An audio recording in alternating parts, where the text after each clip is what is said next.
जड़े बापा ता पुओ को कांधरे हाथ रखी पचारिला कि बापा कहलु दुनियार सबुठार शक्तिशाली किए?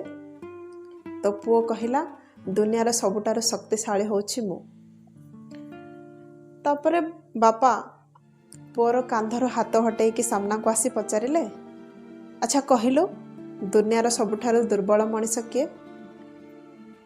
पुओ निराश हे कहला कि दुनियार सबुठु दुर्बल मनीष मु, मते दुर्बल लगुच। बापा कहला अरे एबे तो कहलु तू दुनियार सबुठु शक्तिशाली होछु तू आबे केमिति दुर्बल बोली कहछु?